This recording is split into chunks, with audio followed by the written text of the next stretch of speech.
Why do you think people in general, as they came onto the internet, traded convenience for privacy so much? I think a large part of it is probably that it's a very invisible form of privacy infringement. If someone's watching you, or even if there's a camera pointed at you, you're aware that you don't have privacy. While if you put it on a computer and you're on your own, wherever you are, you don't feel that privacy infringement so much. And I think therefore people don't mind it as much. You know, the Cypherpunks were trying to create all this privacy technology. They were putting their heart and soul in it. They thought it was the most important thing in the world.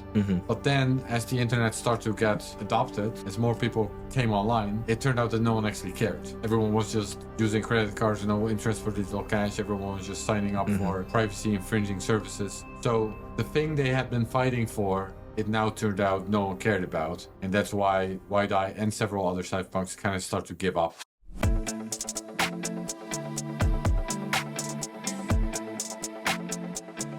Welcome to the next episode of our series about the Genesis book, the story of the people and projects that inspired Bitcoin. I'm here with Aaron Van Weerdem, and today we're going to talk about B-money and RPow. Aaron, what is B-money, and who is Wei Dai? So Wei Dai was one of the Cypherpunks, also an extropian, and at the time he was actually kind of a seclusive figure. Now, of course, the Cypherpunks all stood for like privacy. That was, you know, their main shared goal. But Wei Dai actually kind of put it in practice. Like he didn't show up to the meetings or anything like that, but he was very active on the Cypherpunks mailing list, and he was generally seen as a smart guy, and he had some valuable contributions as well. He was working on PipeNet, which was one of the encryption protocols that the Cypherpunks were working on. And he was also on the LibTech mailing list with Nick Szabo. So again, there was the Cypherpunk mailing list and also the Extropian mailing list. And Nick Szabo had his own mailing list for digital cash more specifically, that also had some free bankers on there, as well as some of the Cypherpunks. And Wei Dai was also on that mailing list. And pretty soon after Nick Szabo proposed BitGold, Wei Dai proposed B-money. So B-money was another digital cash scheme. And it did look like BitGold in some ways. So most notably, it also used proof of work. Worth noting, also B-money was also a proposal, so it was never implemented like BitGold. And probably also because it wasn't quite a finalized proposal, it wasn't quite a finalized design. But he published B-money in part also because, he just wanted to share his ideas. Let's just put these ideas out there, even if it's not a finalized proposal. He just figured let's just share these ideas, and then maybe other people can sort of pick up the ball and run with it. So his proposal was called B-money, and as mentioned, it worked a lot like BitGold. It was also proof of work based. It presumably also had like this candidate string that you hash on to create more of it. And you could also send it from using public key cryptography or by signing messages. So in these ways, it was similar. There were also some big differences. And also B-money itself had sort of different sub-designs to it. Like there were a couple of different approaches that Wei Dai took with that. So a really big one is Wei Dai actually thought that money had to have a stable purchasing power. So recall Irving Fisher and the stabilizers. Well, yeah, exactly. And Nick Szabo's BitGold had this inflation problem, right?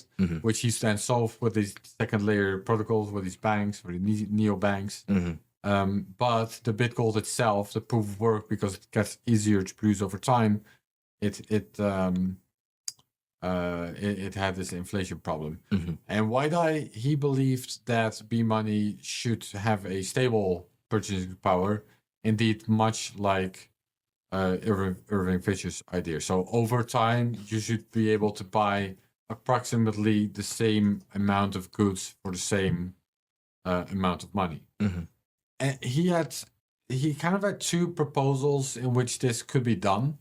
So one proposal was let's take a basket of goods, kind of like how the CPI is also calculated. Let's take a basket of goods and then calculate how much it costs to produce a hash. And then that would sort of be matched. So it was sort of a difficulty idea, the difficulty algorithm that Bitcoin has, but differently. Like his idea was it should just cost the amount of computing power it costs, the amount of energy it costs, the amount that it costs to create a hash should always match what it costs to buy this basket of goods. So let's say this basket of goods is worth $100, then it should cost about $100 worth of energy on average to produce this hash. Mm-hmm. That was one way. Now he didn't specify how this basket of goods was going to be composed or who was going to compose it. Again, this part of it was a little bit hand wavy, but that was the general idea. The other idea he had was, okay, we need to figure out how much new currency needs to come in circulation. So, if prices are dropping, then we need more currency. And then, we'll figure out we need 10,000 new B-money units today. Then there would be like an auction. So there would be 10,000 new B-money units issued. And the person that was willing to provide the most proof of work for that would actually get it. Now, again, I don't think it's specified how this would work exactly. It was sort of a rough idea. Maybe it would have been the case that everyone's just gonna create proof of work, and whoever found sort of the hash with the most zeros would get the new units.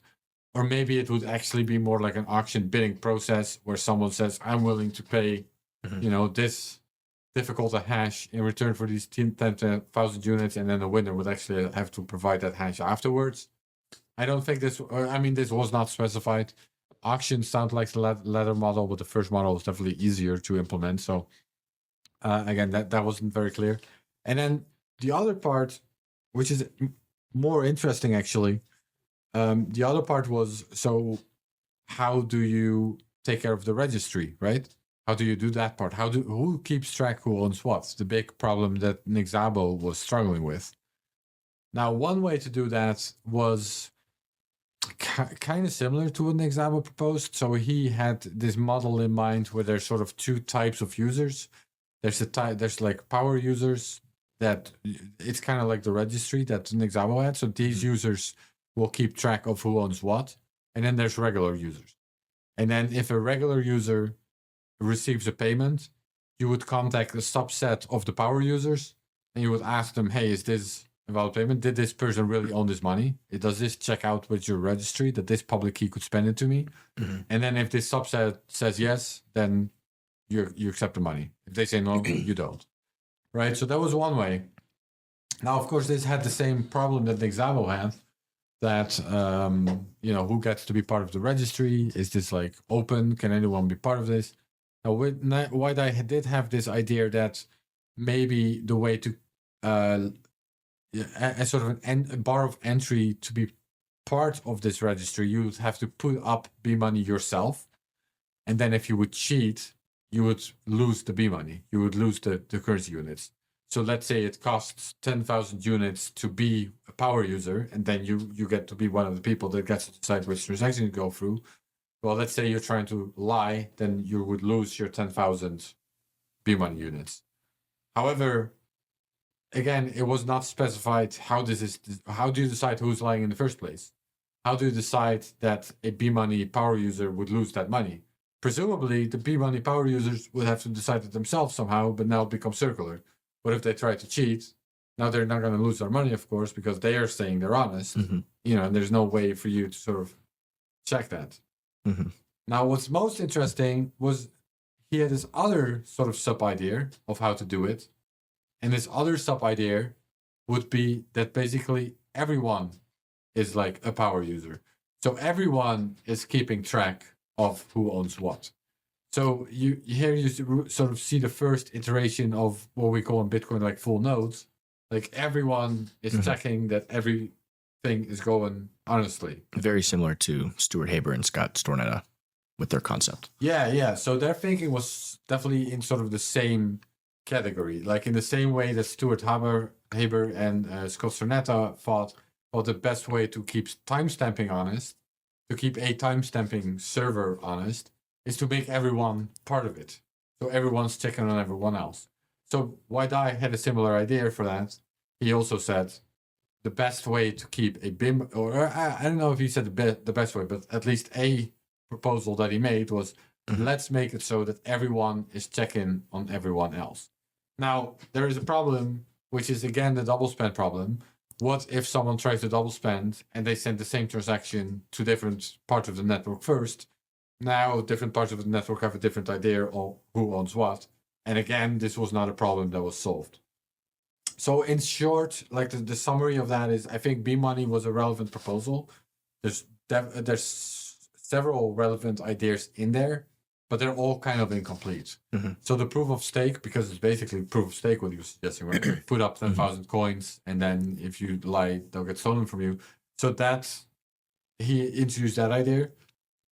He introduced sort of the idea of a difficulty algorithm, or at least a difficulty, even if it's not an algorithm, because maybe people would have to decide that. Yeah, I should clarify, in B-money's design, the people would set the difficulty is, again, either that registry or everyone. But then he didn't specify how that registry or everyone would actually set the difficulty. But the idea of a difficulty was introduced in a way. Like, let's make it harder or easier to create new currency units, depending on what, the B-money economy needs, basically. So then the third thing is sort of the full node idea, right? So that's sort of the third thing that why I kind of proposed. Again, it was all incomplete. He was just putting his ideas out there, but yeah, that's B-money in a nutshell. How do you? I noticed you wrote in the book that Nick and Wei both went to the University of Washington, I believe. I know you talked about MIT and some of these other universities. Was there something special about the University of Washington when it comes to computer science or something like that it produced these talents?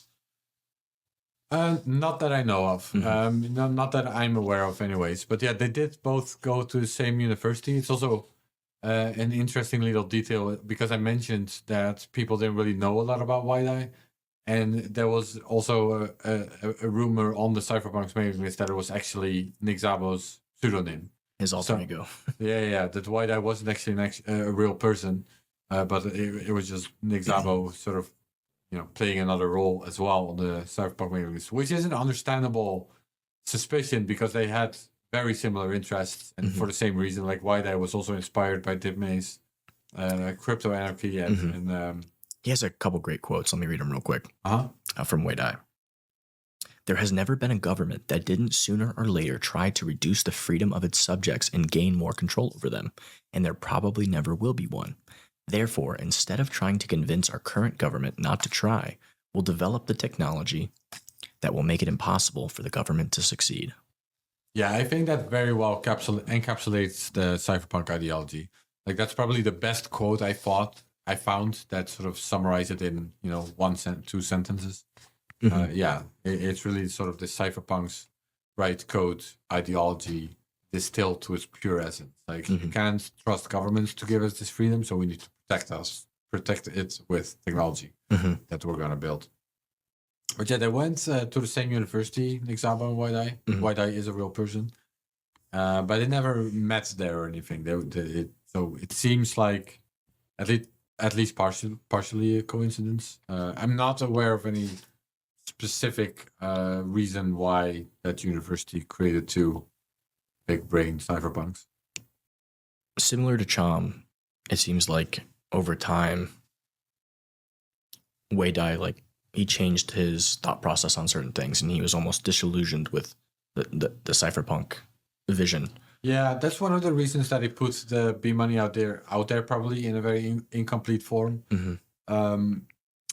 He, as well as other cypherpunks, by the late 1990s, they grew disillusioned with the whole movement, essentially. And the reason for that is because throughout the 1990s, the cypherpunks were trying to create all this privacy technology. They were putting their heart and soul in it. They thought it was the most important thing in the world. But then, as the internet started to get adopted, as more people came online, it turned out that no one actually cared. No one actually cared about privacy. Everyone was just using credit cards, no interest for digital cash. Everyone was just signing up for, privacy infringing services. So the thing they had been fighting for, it now turned out no one cared about. And that's why Wei Dai and several other cypherpunks kind of start to give up on the whole concept. And so the Wei Dai's B-money proposal is one of the last things he sort of threw out there in incomplete form. And that's probably indeed because he did grow disillusions, and he kind of felt like, all right, if someone else wants to work on this, if someone else wants to build on this, if someone else wants to finish this idea, go ahead. I'm going to focus on more important things. Was there any actual code that he wrote, or was this very similar to BitGold in that it was just it was just an hypothetical framework of ideas? Okay. Yeah. Now, Wei Dai did go on to, the rest of his career, so to say, was very interesting. He went on to become part of the rationalists, I believe they're called. I don't cover this in the Genesis book, but Hal Finney was there as well. Like this group of technologists that tried to sort of in a meta way solve problems, like figure out what the best way was to solve problems and to find answers to questions. So Wei Dai was one of them. He got interested in, or he was already interested in AI and the threat of AI as well, and how to deal with that threat. And he's been writing about that more since then as well on Less Wrong, the popular blog for that community. So he's been pretty active there, and still is, I believe. Why do you think people in general, as they came onto the internet, why do you think they traded convenience for privacy so much? I know there's a lot of discussion about this. Do you think it was just they were uneducated, or do you think people just don't care? What is your thought? I think a large part of it is probably that it's a very invisible form of privacy infringement. Like if you put your data on a website, or you don't. If someone's watching you, or even if there's a camera pointed at you, you're aware that you don't have privacy. You're aware of what's happening. While if you put it on a computer and you're on your own, your office or living room or wherever you are, you don't feel that privacy infringement so much. Yeah. And I think therefore people don't mind it as much. And what you're saying, it's a lot more insidious, right? I think that's a great thread to pull on, right? Because through most of human history, invasions of privacy, we've evolved to not want to be watched, to want to be able to be in private. And that's reflected in so many things that we do, right? Whether it's a blind over a window, or, closing the door when you're in your bedroom or the bathroom, right? Or, even within your own household, right? When you want private time in your own room, you close the door, even though you might, spend time in the living room with the rest of your family, right? So there's, it's very interesting that the computer and the internet and all these things have only existed for such a very short period of time, that the human biology hasn't really caught up with a visceral disgust if they really understood all of the ways their privacy was being violated. Yeah, I think that's a good way of putting it. Like there are certain topics that I'll have a private conversation about it, but if there's someone else in the room, then I would rather not. Yeah. And I personally do really kind of translate it, I think, to my digital life as well. Like if I'm having a conversation over an unencrypted channel, then there's just certain things that I don't feel comfortable discussing. And if I make the other person know that I'd rather not discuss this over, say Telegram or something, which for the most part is not encrypted, or Slack or whatever it is, then it's definitely noticeable that people don't sort of understand that. But while I think that if someone was in the room and we were having a private conversation, in quote marks, then they would intuitively understand it. So, yeah, I mean, I think for me personally, I think I understand the technology well enough, and I'm conscious enough about it. But yeah, for most people, that certainly doesn't seem to be the case. And indeed, that's what the Cypherpunks found. Now, I do think there's been a bit of a mentality shift, especially since the Snowden revelations. I think that was kind of a wake-up call for many people. I think we're still not there, but at least it's entered sort of the public consciousness that privacy actually kind of matters, also in a digital form. But before that, so if you look at the early 2000s or the late 90s, we're now talking about the late 90s. I think people didn't even consider it. Like it was just people didn't even think about it, and if they thought about it, then you were probably considered paranoid if you said that your communication is being monitored or at least recorded. People just didn't really realize that or think about that or consider it. Let me read a couple quotes from Eric Hughes. Perhaps the single most important thing I've learned from Cypherpunks is that code alone doesn't cut it. Not code alone, not code widely distributed, not even code widely used. Hughes had come to see it as vital that the general public understood why privacy mattered. And this is in large part why I've decided to even start this podcast, right? Because I don't write code personally, right? And I can't contribute on that level, but maybe I can be the microphone for a lot of these issues to educate people, to help people understand why it's important, to help people understand why their privacy is being violated and why this is bad for civilization as a whole, right? This panopticon nightmare, and actually expose stuff like what Snowden did, right? He showed the population that, hey, all of your information, your conversations, all of these things are being collected in violation of your constitutional rights by your government, right? And he was turned into a criminal, right? They weaponized the media, the internet, everything against him, using, Google to push up certain search results and all of these other giant tech companies, right?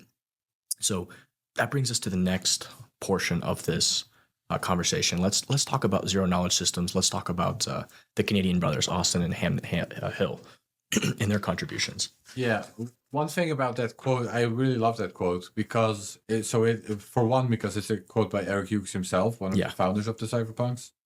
And in that quote, what he basically says is, he came up with the mantra, Cypherpunks write code.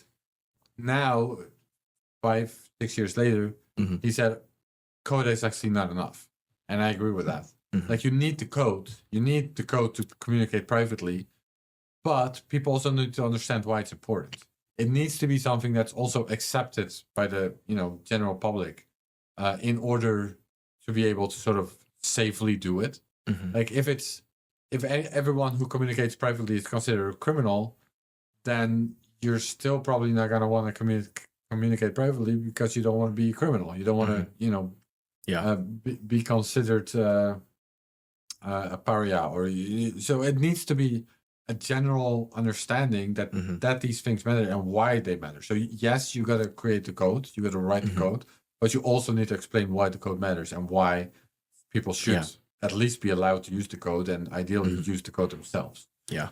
And so to me, I mean, I always point people towards the Fourth Amendment, right? Like the founding fathers of this government, of this country, they added that as one of the main constitutional rights that citizenry should have, right? Right. Then the UN also has it as a human right, I believe. Privacy is a human right for the UN, So the Hill brothers, so they were relatively newcomers. So we're still in like the late 90s, I believe. Maybe it's like 2000 now, but at least. No, it's a little bit before 2000, so late 90s, like you said. Yeah, so by this time, a lot of the cypherpunks had grown sort of disillusioned by the cypherpunk movement, but there were some relative newcomers that started to sort of pick up the slack. And two of them were indeed the Hill brothers from Canada. They had founded one of the major ISPs in Canada. And by the way, Austin Hill is still also kind of around Bitcoin space. He was one of the co-founders of Blockstream. But they founded a company called Zero Knowledge Systems. And they set out to develop privacy tools for the internet. Basically, tools that will allow anyone to use the internet using pseudonyms. So you could have a different pseudonym for different types of internet activity. Like you could have a professional pseudonym and a free time pseudonym, and maybe a pseudonym for whatever kinky sexual things you want to do on the internet. And so different pseudonyms. And then even the company Zero Knowledge Systems, they wouldn't know which pseudonym belongs to which other pseudonym. So they kind of developed a precursor to Tor, you could say. It was based on mixed networks and Wei Dai's PipeNet, which I also mentioned, the encryption protocol. And this would allow people to communicate anonymously, or just use the web, use the internet in general anonymously. I really like how they went mainstream and public with advertising, this ethos to the public, right? So I actually found one of their ads. That's awesome. And the quote is, "I am not a piece of your inventory. I am an individual, and you will respect my privacy. On the net, I am in control." There was a couple other lines here with a little girl, right? And there's a barcode over her head, right? So that it is a way to think about this. Yeah. So they really try to make privacy mainstream, if you will. They really try to communicate to the general public why privacy was important. So they developed the technology, and then also they had this public messaging, advertisements in popular magazines, Wired, I believe, and a few others, sort of really drive this point home why privacy was important. So they were kind of a commercial take, a company, a business that set out to realize cypherpunk ideals. The way I think about it is very similar to, and the reason that they claim that it failed or didn't work out is kind of like just what we talked about. People aren't programmed to really understand the implications of these things digitally, the invasion of privacy, the negative effects of that, because it just doesn't feel like your privacy is being invaded, right? It's kind of like one of these things where you eat junk food over and over and over again, but then 30 years later you have a heart attack, right? Yeah. So, but I mean, unfortunately, that company didn't really take off either. So they were very ambitious. I believe by the year 2000, their goal was to have like 1 million users. But then in reality, it was like 4,000 or so. I think, maybe like 10,000. Yeah. So, they also try to recreate or blow new life into the Xiaomi eCash type of technology. Specifically, they bought the patents from Brands. He was also a Dutch cryptographer that built a version of Xiaomi Cash that he thought would not fall under Xiaomi's patents, although Xiaomi disagreed with that. And he was also hired for Zero Knowledge Systems, as well as Adam Back, for example. Adam Back also worked for Zero Knowledge Systems. But yeah, in the end, they failed as well. And Zero Knowledge Systems ultimately pivoted to focus more on other businesses, I think business-to-business type of commerce. I think I read somewhere that using their technology was very difficult for the average internet user. Do you think that was a part in all this, or do you think it was more? Well, for one, the fact that people didn't care about privacy. It's probably both, right? Like for one, you had to pay for it. It was a membership, so you had to pay extra to get the privacy. Yeah, and then also, I think, kind of like Tor, it would slow down your internet connection because you have to go through all these encrypted hops.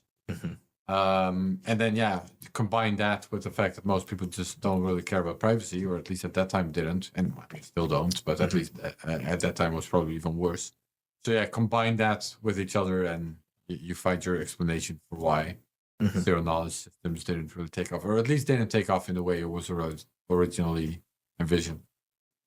How did this lead into Napster and Mojo? And Mojo was another essential cryptocurrency. Yeah, so Mojo was another startup that embedded cypherpunk ideals that was founded by Jim McCoy. And also Zuko worked there, for example. And he had this idea for file sharing. So indeed, this is around the same time as Napster. Napster, as we all know, was a file sharing system. It was partly peer-to-peer. So you would download music, most obviously music from each other's computers, even if it was copyrighted. And then Napster's idea was because people are downloading it from each other, they're not liable for that. However, Napster was still itself a centralized company that managed this whole network. And ultimately, they did fold to pressure. Now, Mojo was another version of this, basically. Mojo was also, for the most part, peer-to-peer. It was also a file-sharing system. And what Mojo introduced was a way for users to pay each other. So you could pay someone to download data from them. And also they had some extra they used some extra cryptographic tools to make it even harder to shut down in a way. And also for people to, that it wasn't obvious even what you were uploading, like kind of like BitTorrent, which came after. So I'm skipping ahead a little bit, but files were sort of cut into small pieces and then distributed across all computers of all users. And then people could download the different parts rather than, instead of a whole song, you download like 1 second from, 400 different people. So Mojo introduced a money system as well, or a currency system, a digital cash system. So then people could pay each other for downloading this data. So it was supposed to really give an incentive for people to upload music to each other. However, while Mojo, it was called Mojo Nation, and the currency was called Mojo, while Mojo Nation was relatively decentralized, the currency system was centralized. So the company would actually still manage that. And at some point, they actually decided to print more digital cash. What a surprise. This had something to do with some users sort of abusing other users. Like they were kind of taking advantage of some flaws in the system or some weaknesses or something. And then Mojo Nation decided to kind of pay back the users that were exploited, but this created inflation. And it did not end well for Mojo, which was the name for the currency. But it's interesting because to a large extent, this system did work. It was quite well designed, although there was a challenge as well. Zuko wrote an article about how hard it was to do all that. But one of the few things that was centralized was the currency system itself. And some people concluded afterwards that Mojo mostly failed because of that. That if there had been a decentralized cash system, then that would have actually much better been able to sort of support the Mojo microeconomy. So it looks like Zuko forked the code from Mojo and created BitTorrent. No, Bram Cohen did that. Oh, Bram Cohen did that. But okay. Zuko did also fork it and also create something similar. So you're right about that. Okay, Mnet.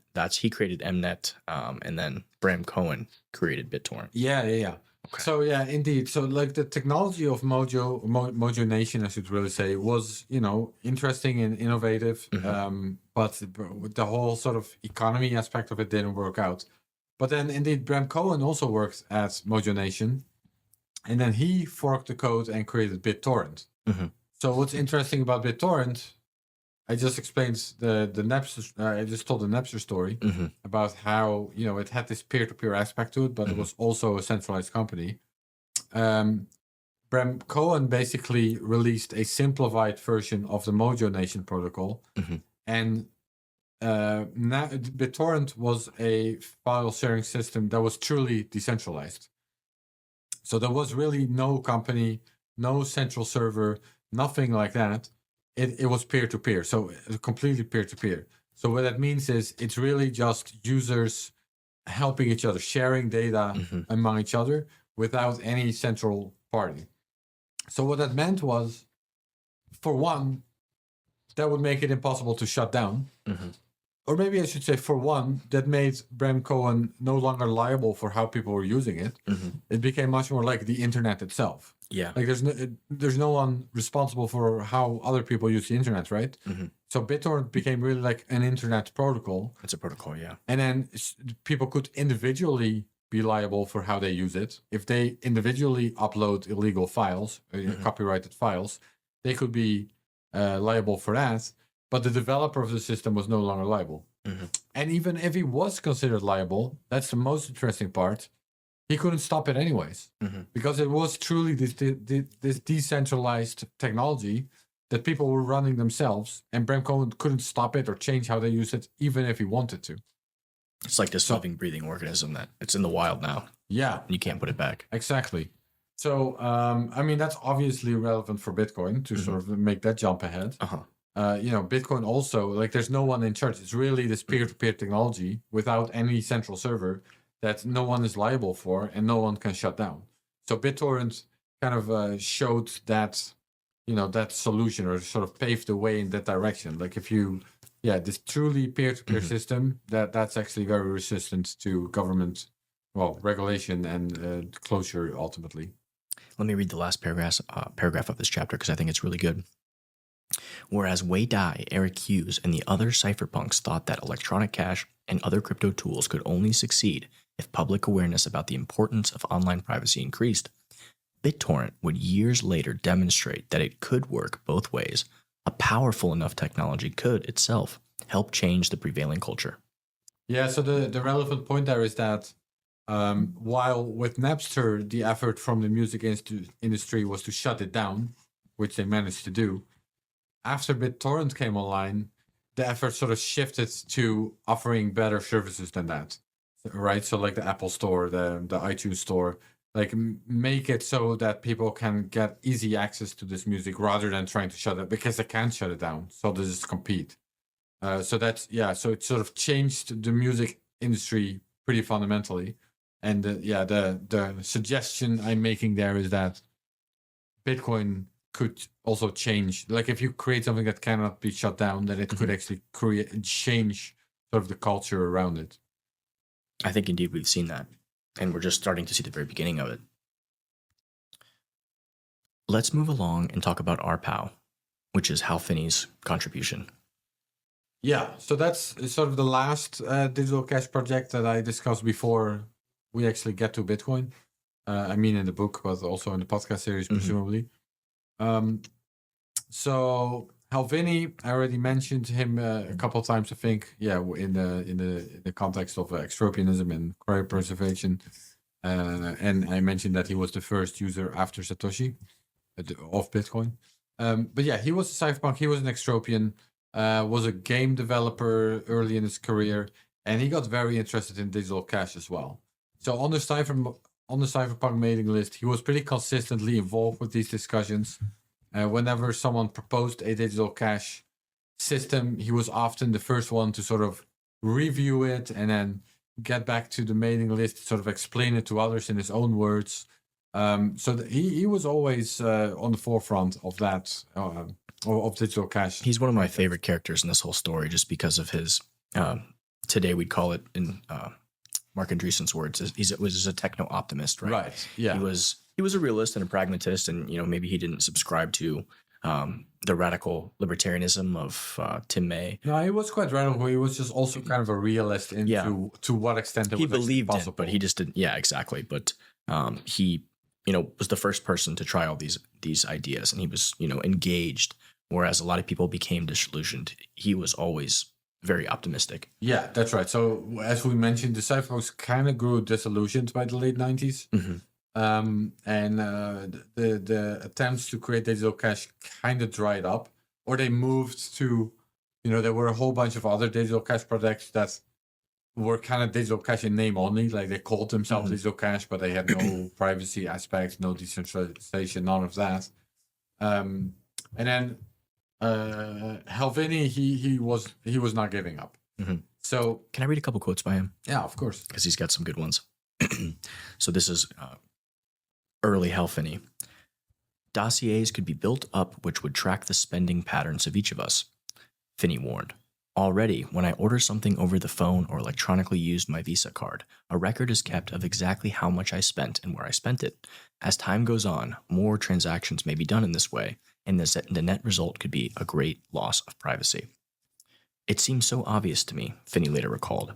Here we are faced with the problems of loss of privacy, creeping computerization, massive databases, more centralization, and Chom offers a completely different direction to go in, one which puts power in the hands of individuals rather than governments and corporations. The computer can be used as a tool to liberate and protect people rather than to control them. I love reading a lot of his quotes. Yeah. I mean, even today, so many of them are so relevant. Yeah. I mean, it was very interesting to just stroll through the Cypherpunks mailing list and like find these gems. But yeah, so a couple of years later, actually, so the Hashcash was 97, and then BitGold was 98, and B-money was also 98. And then in 2000, and eCash was like 1990, right? And then now this is a couple of years later. This is 2004, I want to say. Yeah, I'm pretty sure it's 2004. Again, I might be a year off, but I'm pretty sure it's 2004. And at this point, Hal Finney now for the first time proposes his own digital cash system. So he proposes RPow, RPow, pronounced RPow. RPow really went all in on privacy specifically. Now at this time, technologies like Tor exist, and Hal Finney's concept was, so it stands for reusable proof of work, and that's what it is. So the way it would work is you connect to the RPow server, and it's worth pointing out this was actually implemented. This actually existed. Hal Finney ran an RPow server. In his vision, there would be more in the future, but he started with one, his own. You would connect with his server, and then his server would give you a proof of work challenge. When you complete that proof of work challenge, you get a token in return, so an RPow token. This is the money that you're using. This token, this is just a string of numbers, I should have mentioned, or I'll mention now, you connect it through Tor to the server, so that the server doesn't know anything about you really. Just you earned this token. It's a unique string of numbers. The server stores this locally, the string of numbers. Then, if you want to pay someone, you just send this string of numbers to them, however you want. Can be through email, can be through text message, can be it doesn't matter. You just send this string of numbers to them, and then this person sends this string of numbers back to the central server. Now the central server will check its database and will see, yep, this string of numbers is generated and has not been spent yet. So what it then does is send you a new token back, a new string of numbers. So at this point, you know that you've been paid. Let's say Alice made the payment to Bob. At this point, Bob knows that it's been paid. Meanwhile, there's no way for the central server to know that Alice paid Bob because Alice connected through Tor, right? So the server knows that this token was generated, but it doesn't know who it sent it to or anything like that. So this is like this intermediate idea of trusted computing, and what you described, if I'm correct me if I'm wrong, but it's this concept of remote attestation. Well, we get there in a second. Okay. So for now, we just described how the payment works. So Alice generates proof of work, gets a token in return, sends this token to Bob. Bob then sends it to the server again, gets a new token in return, new string of numbers, and now Bob knows, okay, I got paid, there was no double spend. I'll give the candy or the shoes or the t-shirt to Alice, whatever Alice was paying, right? So that's how it works so far. Now, Hal Finney wanted this system to be trustless. So he was running the server, but he didn't want people to trust him. So what that means specifically is he wanted to make sure that not even he could create currency out of nothing. So even if Hal Finney himself wanted to create RPow tokens, he would have to perform the proof of work. Like the central server should not be able to inflate the money supply, essentially cheat. So the way he solved that was indeed, that's called remote attestation. What does that mean? So the central server was running open source software, free and open source code. Anyone could review this code. Now, importantly, this server was running on a special chip by IBM. And what this meant, what this chip allowed, was anyone could ask this chip, hey, what's the software you're running? And then this chip would cryptographically sign with a public key inserted by IBM itself. Like this, it would sign a hash of the code that it was running. So you ask the server, hey, give me a signed copy of the code you're running. You get that copy of the code. You check that it matches the code that Hal Finney published. And now you know exactly what that server is doing. So now, through open source code and remote attestation, you know for sure that the server is only creating tokens if you provide either proof of work or a valid token yourself. So there can be no inflation in that sense. So where Cypherpunks and Mojo had this problem that, the monetary policy could be changed later. This was like a middle point in solving the trusted third party problem. It got us probably halfway there, right? Right. Because you still have to. Finney was the only one operating the server, essentially, right? So if the server went down, the server could still be shut down, or Hal Finney could shut it down himself, or he could have face regulatory pressure and be forced to shut it down. That's possible. That was possible. But there was no way for him to cheat. There was no way for him to create money out of thin air. So indeed, in that sense, you could, you describe it pretty good as it was like a halfway solution. Now, there were other problems with RPow. The most obvious one is one we did already mention, which is that over time, computing power becomes cheaper and cheaper, right? It becomes easier and easier to create valid hashes. So for that reason, there would still be inflation. It would not, technological inflation or, currency inflation. Over time, you would get hyperinflation, not because Hal Finney was cheating, but just because it gets easier and easier to create valid hashes over time. So it worked, the system worked, and it existed, and it was implemented, and Hal Finney was running it, and you could make private payments.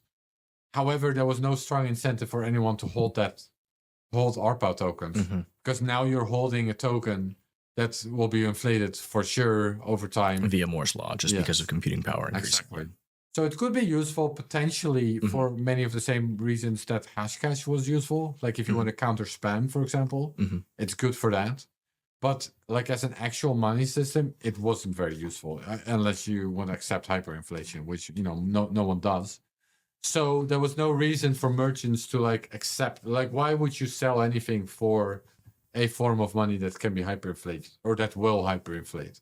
So there was no strong incentive for anyone to use this, or at least no strong incentive for anyone to accept it, and therefore there was also that was an even stronger incentive to not accept it. Like if you are accepting money that for one will hyperinflate and two you can't spend it anywhere, well, that's not a very compelling case, right?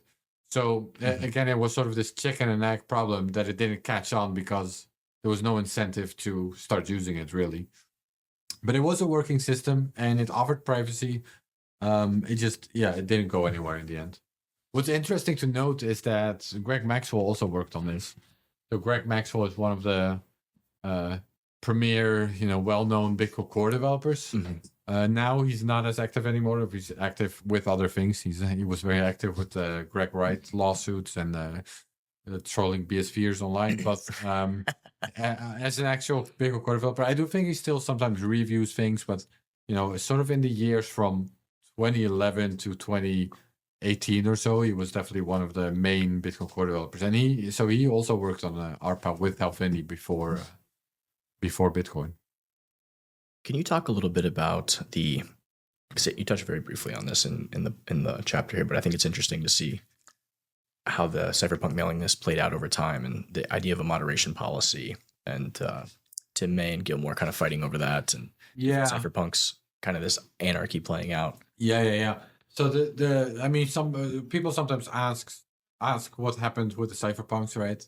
And you can't really answer that question in a definitive way because for that you would have to sort of argue what the Cypherpunks are. Like arguably, the Cypherpunks was just a group of people that shared an ideology, and anyone can share that ideology and call themselves a Cypherpunk. However, the beating heart of the Cypherpunk movement was definitely the mailing list. And the mailing list at some point started to get run over by spammers, flame wars. Like the overall quality just started to deteriorate pretty significantly. And then in response, at some point, John Gilmore, who operated the server that hosted the mailing list, he implemented moderation policy. And Tim May was really unhappy with that. He thought that was completely opposed to what the Cypherpunks and specifically crypto anarchists stood for. He thought that if there was gonna be any sort of moderation or as he called it censorship, it should be sort of on an individual level, not from a central moderator position. So they went back and forth on that a little bit, and Tim May at some point unsubscribed, and I think the compromise they found at some point was there was going to be a moderated and an unmoderated version. So there was going to be an unmoderated version where everything just came through, but then there was also going to be a moderator that would only allow some of these emails to make it to the moderated version of the mailing list. And then at some point, John Gilmore stopped hosting it, and the mailing list kind of got migrated a couple of times. At one point, it ended up sort of more on Usenet forums. And ultimately, it was hosted on like alqaeda.net as a domain name. And that it was shortly after 9/11. And at that point, even Tim May was like, all right, this is getting a bit... Poking a hornet's nest there. Getting a bit much, guys. Yeah. Let's not discuss these things on this domain name. So yeah, that's when things started to really kind of fall apart. But the main years of the Cypherpunk mailing list were like 92 to 98, and then after that it all kind of started to fall apart. But you can still call yourself a Cypherpunk. There's no reason why. It would be like calling yourself like a feminist. There's no no. If you believe certain things, then you're arguably a feminist. So you can call yourself a Cypherpunk today, of course. But in a way, what I associated with is like the people that were on that mailing list in the 90s that were sort of the Cypherpunks, if you ask me. Yeah, I think about that a lot, right? Because I consider myself a Cypherpunk because I share a lot of those visions and ideals, and particularly, and I close out with this, I guess, because the Mark Hamills and the Hal Finneys really inspired me in a way that some of the other Cypherpunks didn't necessarily did, because their contributions were more code based. But let me just close this out with some thoughts by Finney that spoke to me. He said he thought of cyberspace as a place to freely exchange and discuss ideas. And this, Finney believed, was the real key to achieving true liberty. The best and only way to create a free society was to convince the masses that a free society is a good idea. Fundamentally, I believe we will have the kind of society that most people want. If we want freedom and privacy, we must persuade others that these are worth having. There are no shortcuts. Withdrawing into technology is like pulling the blanket over your head. It feels good for a while until reality catches up.